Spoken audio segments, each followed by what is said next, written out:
বন্ধুরা এইমাত্র প্রকাশিত হলো উচ্চ মাধ্যমিক 2024 এর রেজাল্ট। আর এই রেজাল্টটা আপনারা অনলাইনে এক্ষুনি চেক করে নিতে পারবেন আপনার হাতের মোবাইল থেকেই। তো আপনার হাতের মোবাইল থেকে আপনি কিভাবে অনলাইনে চেক করবেন সেটা সম্পূর্ণ প্রসেস স্টেপ বাই স্টেপ আজকে এই ভিডিওর মাধ্যমে আপনাকে দেখিয়ে দেবো।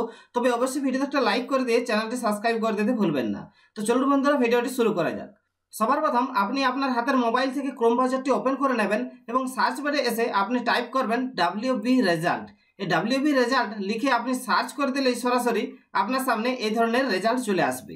এখন সবার উপরে আপনি দেখতে পাচ্ছেন ওয়েস্ট বেঙ্গল রেজাল্ট 2023-24, এই অপশনটার উপর আপনাকে ক্লিক করতে হবে। এরপর আপনার সামনে এই ওয়েবসাইটটি ওপেন হয়ে যাবে এবং এখানে আপনারা দেখতে পাচ্ছেন ওয়েস্ট বেঙ্গল এক্সামিনেশন রেজাল্ট 2023-24। তো এখানে আপনারা যে লেটেস্ট অ্যানাউন্সমেন্টটি দেখতে পাচ্ছেন এটা ঠিক সবার উপরে অপশনটি আপনারা পেয়ে যাবেন West Bengal board of council higher secondary education. ঠিক এই ধরনের আপনার সামনে লেটেস্ট অ্যানাউন্সের নিচে West Bengal council of higher secondary education examination 2024 result published এটা লেখা থাকবে এবং এই লেখাটার উপরে আপনাকে ক্লিক করতে হবে। এখন ক্লিক করে দেওয়ার সাথে সাথে আপনার সামনে এই ইন্টারফেসটি চলে আসবে এবং এখানে আপনারা দেখতে পাচ্ছেন যে হায়ার সেকেন্ডারি এক্সামিনেশন রেজাল্ট 2024।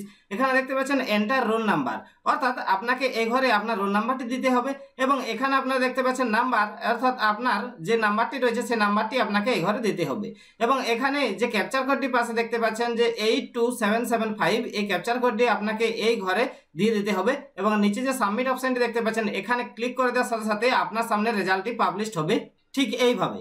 এবং এখানে আপনারা দেখতে পাবেন রোল এবং নাম্বার এবং এখানে নাম দেওয়া রইবে এবং এখানে আপনার সাবজেক্টগুলো কী কী ছিল সেই সাবজেক্টগুলো দেখতে পাবেন এবং কোন সাবজেক্টে কত নাম্বার পেয়েছেন এবং কোন সাবজেক্টে কত গ্রেডের, অর্থাৎ কত আপনি প্র্যাকটিক্যাল নাম্বার পাওয়া গেছে এবং কত টোটাল মার্ক হয়েছে এবং গ্রেড কি রয়েছে এবং পার্সেন্টেজ কত এসছে, সমস্ত কিছুই কিন্তু এখান থেকে দেখে নিতে পারবেন।